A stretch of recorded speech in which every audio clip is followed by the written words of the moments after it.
আপনি যদি এটি আগে না খেয়ে থাকেন তাহলে আপনি ভীষণ মিস করেছেন। চলুন ঝটপট শিখে নিই। একটি প্যানে অল্প একটু তেল দিয়ে তাতে দিয়ে দিচ্ছি চ্যাপা শুটকি, হলুদ এবং লবণ।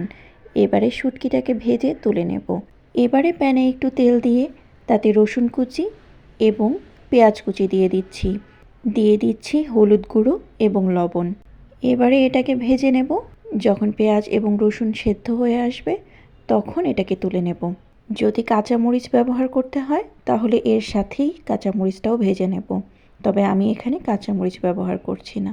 এবারে লাউ পাতাকে একটু গরম পানিতে ভিজিয়ে রেখে অন্যদিকে শুটকি, পেঁয়াজ, রসুন ও শুকনো মরিচ একসাথে ব্লেন্ড করে নিয়েছি।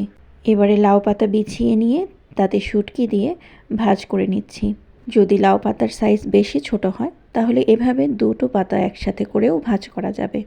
লাউ পাতাটা গরম পানিতে খানিকক্ষণ ভিজিয়ে রাখার ফলে এটা অনেকটাই নরম হয়ে যাবে, এতে ভাজ করা সহজ হবে। আমি সবগুলো পাতা ভাজ করে নিয়েছি। এবারে প্যানে সরিষার তেল দিয়ে এগুলো দিয়ে দিচ্ছি। দেখুন, ভাজ করা পোর্শনটা আমি নিচের দিকে রেখেছি, এতে করে এই ভাজটা খুলে যাবে না। এক পাশ হয়ে এলে উল্টে দিব এবং ভালো মতো ভেজে নামিয়ে নেব। এটা সাধারণত আরও বেশি পোড়া পোড়া করে ভাজা হয়। দুর্দান্ত স্বাদের এই রেসিপি অবশ্যই ট্রাই করবেন।